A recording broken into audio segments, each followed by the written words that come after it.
Hiya, babe. Say, how about... Ouch! Does that answer your question, buddy? The Adventures of Maisie, starring Ann Southern.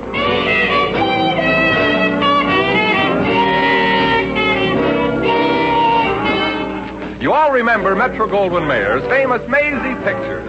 In just a moment, you'll hear Maisie in radio, starring the same glamorous star you all went to see and loved on the screen, Ann Southern. But first, your announcement.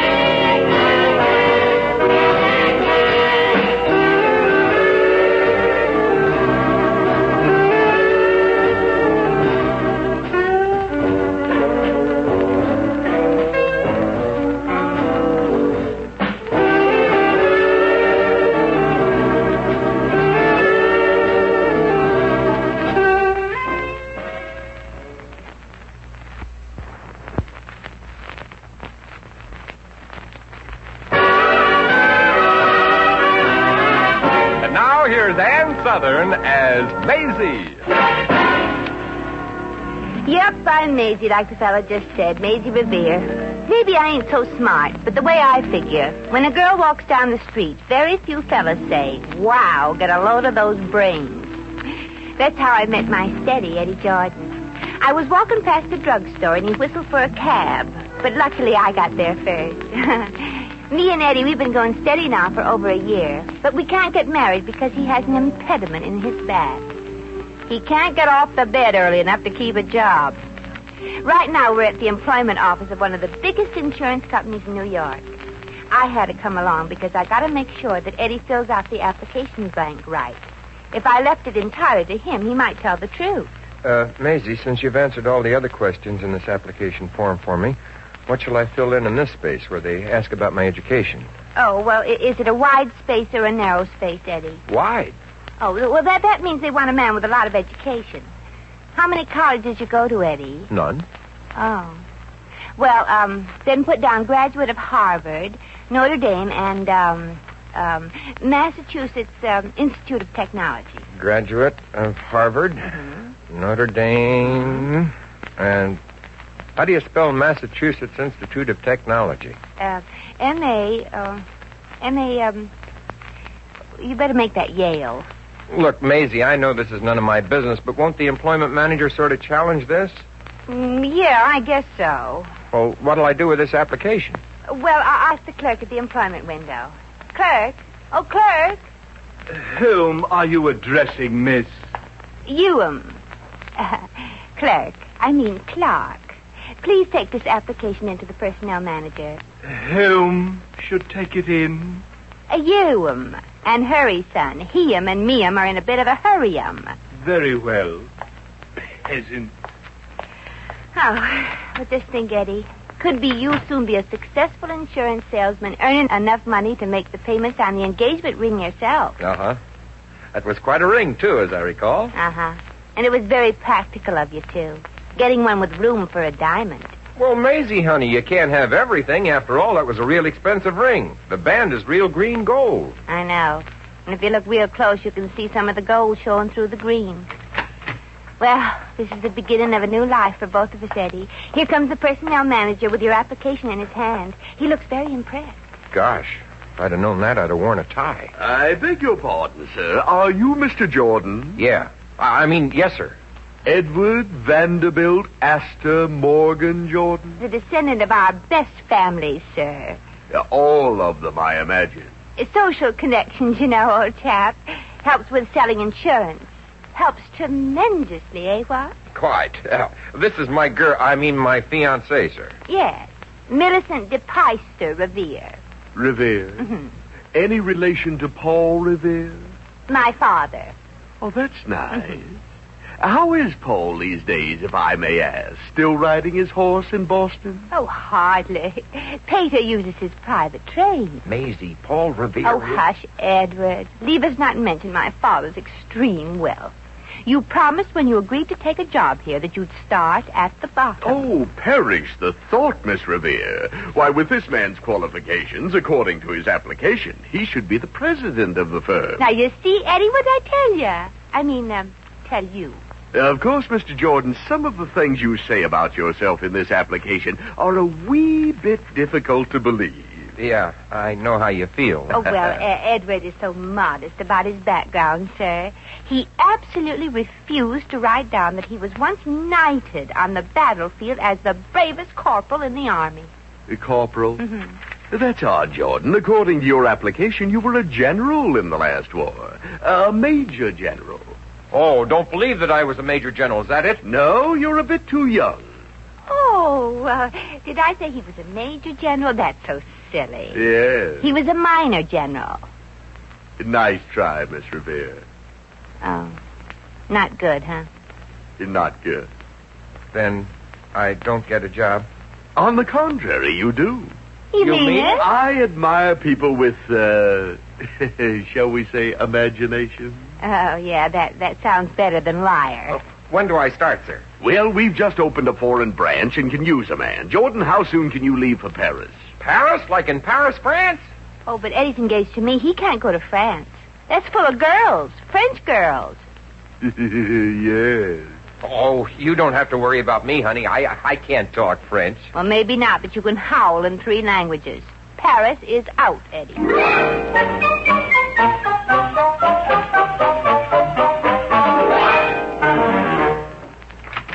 Miss Kennedy! Miss Kennedy!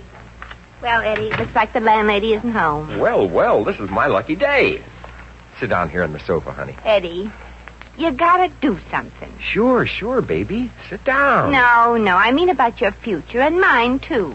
And I know you can sell insurance. You mean it's okay for me to go to Paris? No, so stop drooling and listen to me. Now, look, that company we just came from is the biggest outfit in this country. They can use a man who just won't take no for an answer.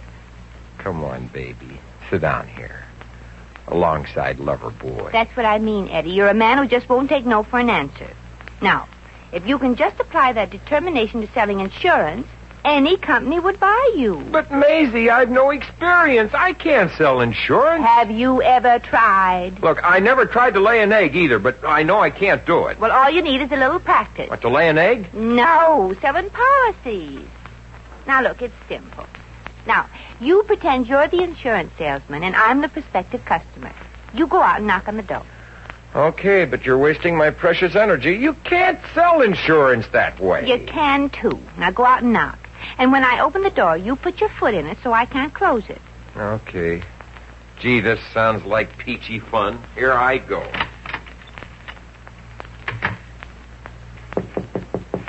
Well, just a second, I'm coming. You don't have to break the door down. Good afternoon, madam. I'm selling... Oh, my foot! Well, Eddie, you should have put your shoes back on first. Oh. Well, go ahead. Okay. Madam, you wouldn't want to buy no insurance today, would you? Insurance, sir? No, I don't think so. See? I told you can't sell that stuff. Eddie, you're not supposed to give up that easily. Now, look, I'll show you. I'll be the insurance salesman, and you're the prospective customer. You're puttering around the house, and I knock at the door. Okay, I'm puttering. Go ahead. Putter, putter, putter, putter, putter, putter, putter, putter, putter. Okay, Maisie, I'm puttering. Knock already.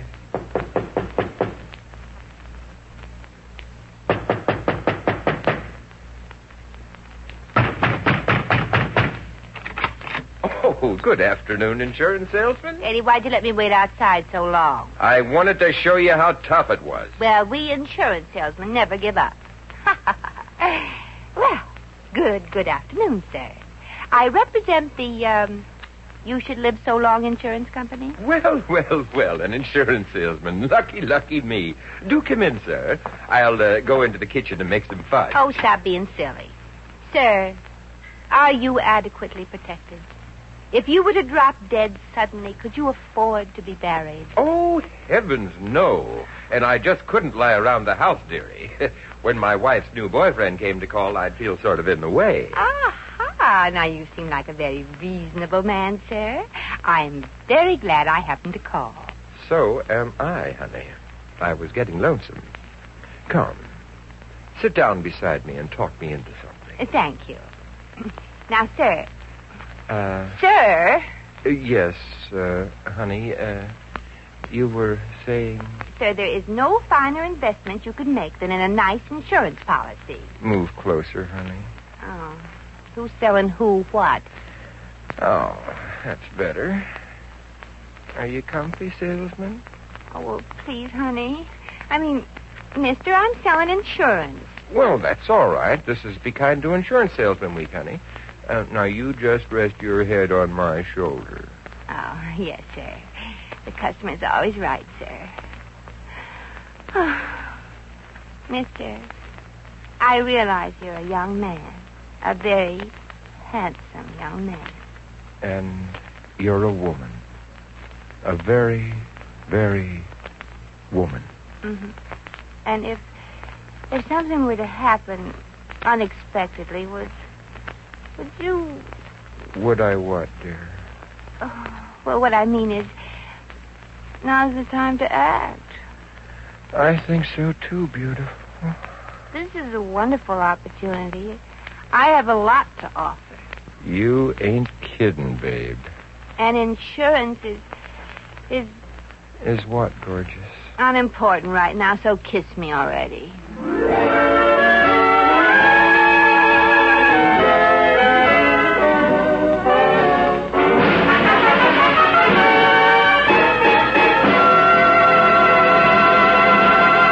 The Adventures of Maisie, starring Ann Southern, will continue in just a moment.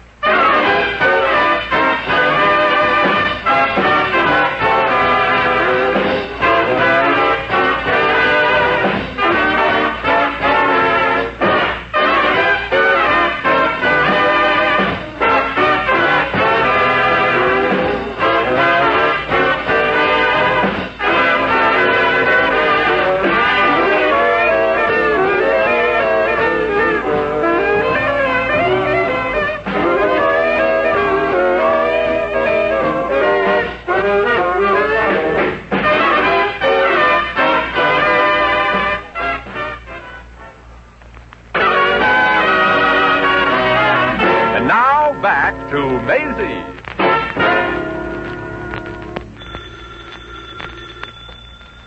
Eddie, Yeah, honey.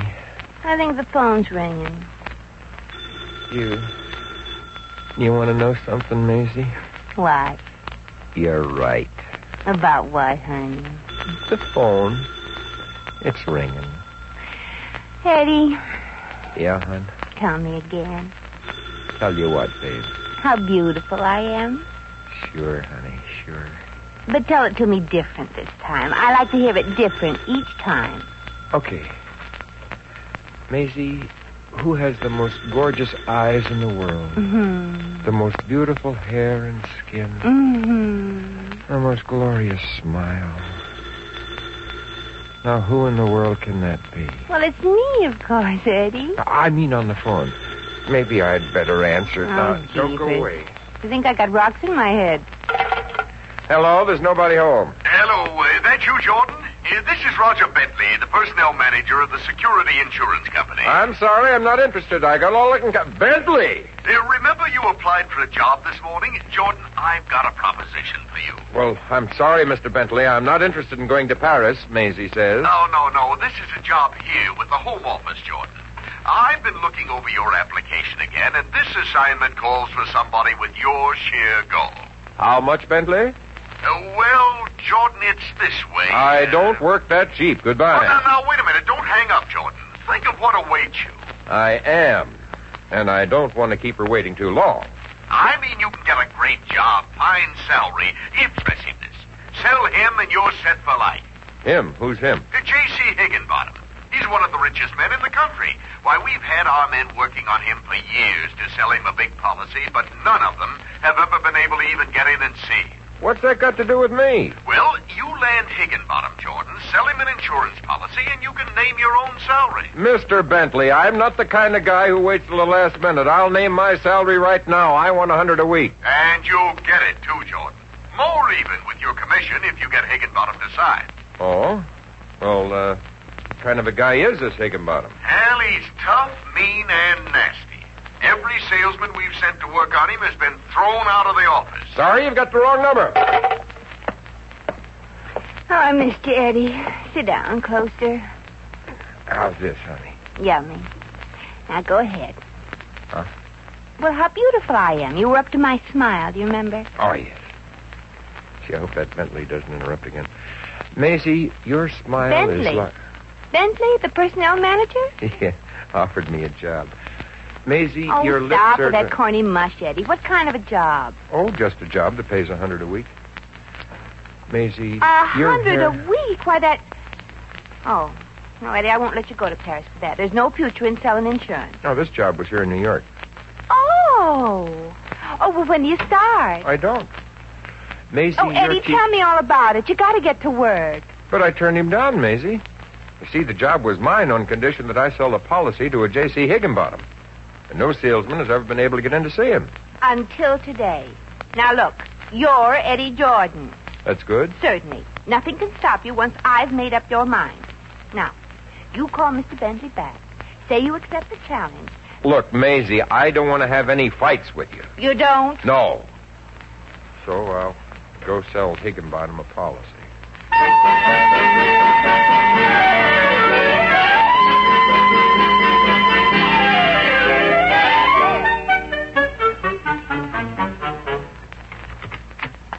Pardon me, Mr. Higginbottom. Jones, how many times have I told you not to interrupt me when I'm busy? I'm sorry, sir. Well, you should be. You just made me miss a 2-foot putt. How am I ever going to be in shape for my golf match tomorrow if you keep interrupting me with business? But, sir, there's a gentleman out here, a Mr. Edward Jordan.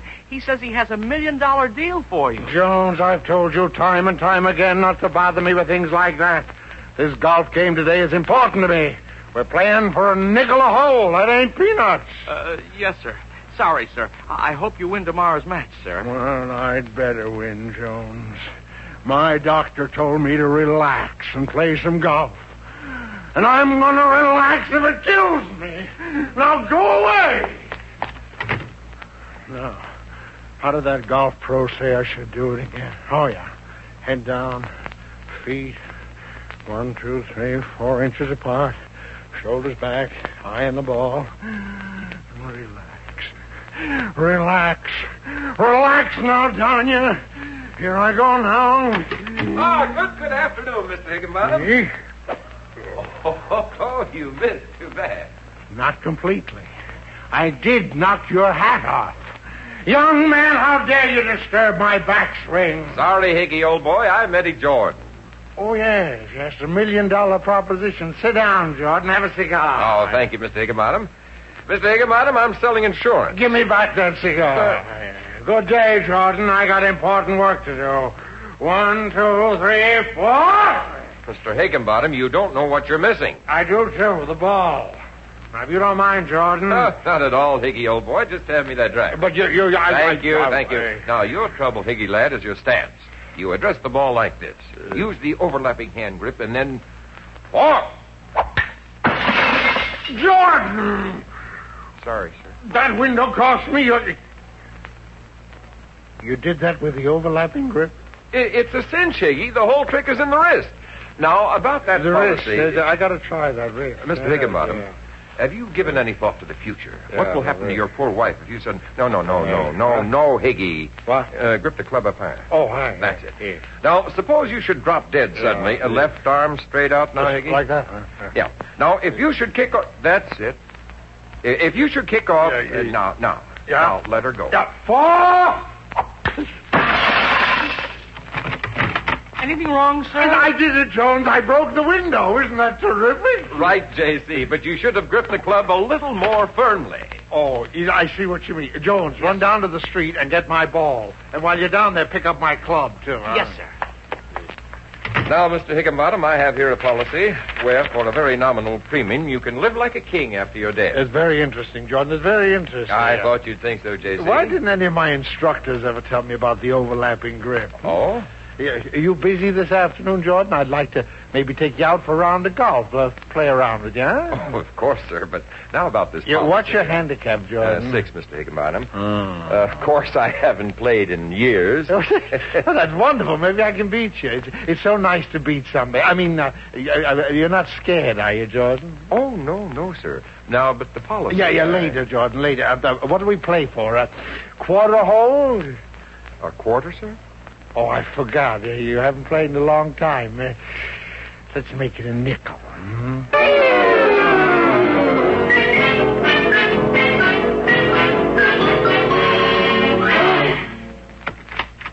Yes, miss. What can I do for you? Did he do it? Did who do what? Well, you know. I do? When did I find out? Oh, stop beating around the bush. I'm Maisie Revere. That means something to me? No, but it does to Eddie Jordan. He's my fella. We're going to be married. Congratulations. Well, that is if Higginbottom buys the policy. Did he? I wouldn't know. Mr. Higginbottom's on the golf course. Oh, well, then Eddie hasn't seen him yet. Oh, Mr. Jordan. Oh, he's with Mr. Higginbottom. They left here just a while ago, arm in arm. Oh, you mean they're buddies? Temporarily. It all depends on who wins the game. Oh, well, then it's a cinch. Eddie's a very good golfer. He never loses, he tells me. Too bad. J.C. thought he had a sucker at last. You mean? J.C. has a violent temper, miss. Very unreasonable. Poor loser and all that sort of thing. Losing, especially at golf, puts him in a very bad temper. Like in a not buying a policy bad temper? Like in that. Now, if Jordan should lose by a miracle... Thanks, chum. Where are you going, miss? Down to the golf course. I feel a miracle coming on.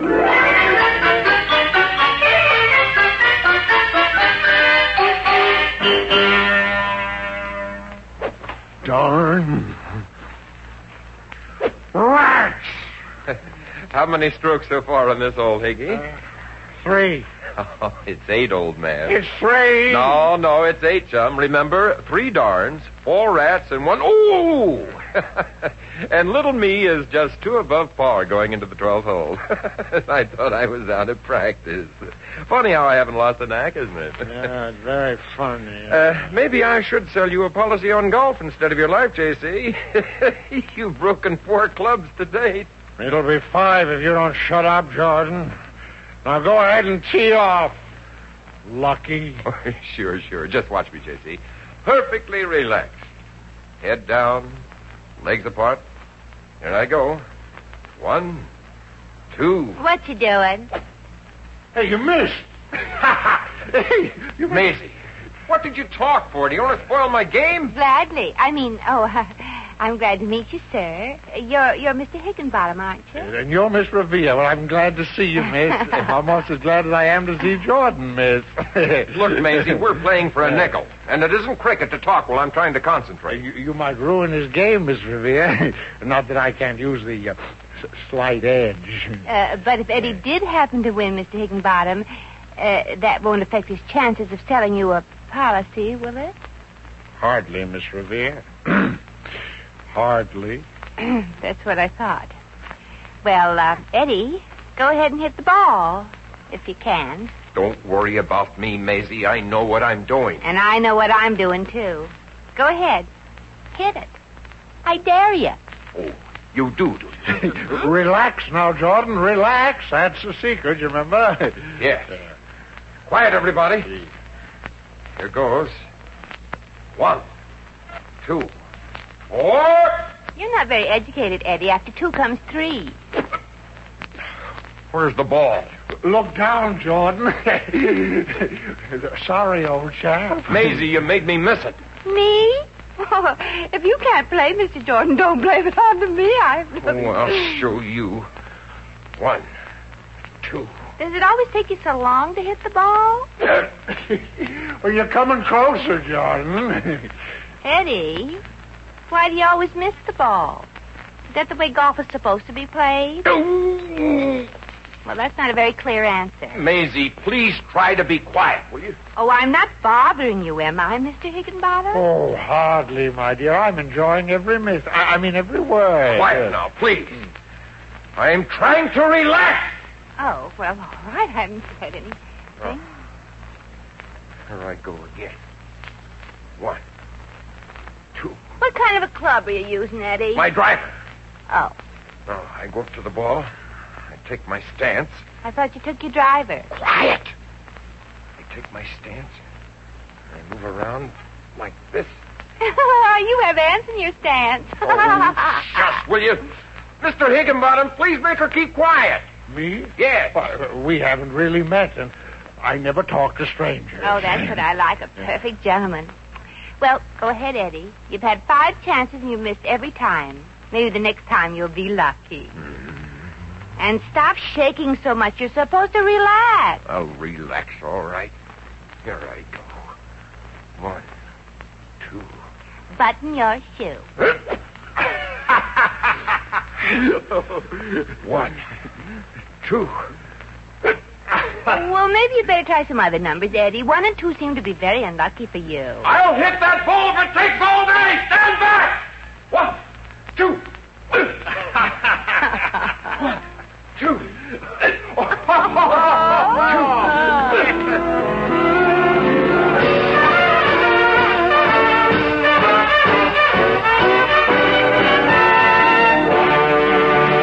In just a moment, we shall return to the adventures of Maisie.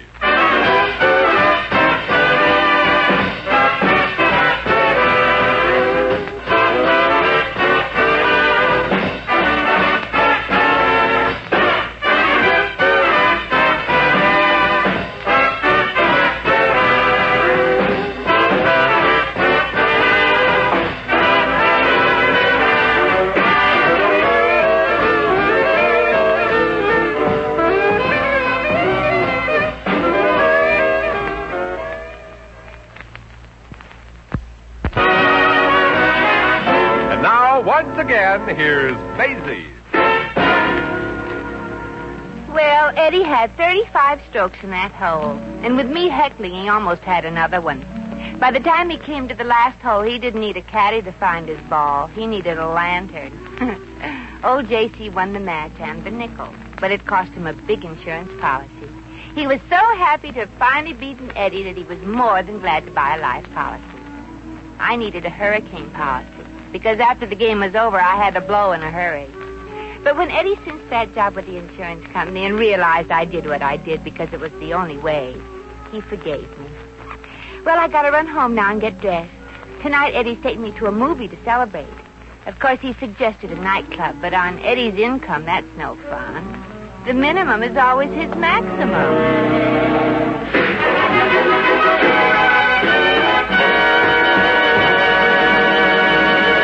You have just heard The Adventures of Maisie, starring Ann Southern. Maisie was written by Arthur Phillips. Original music was composed and conducted by Harry Zimmerman. Supporting cast included Hans Conried, Pat McGeehan, Frank Nelson, Jerry Hausner, and Peter Lees. Jack McCoy speaking.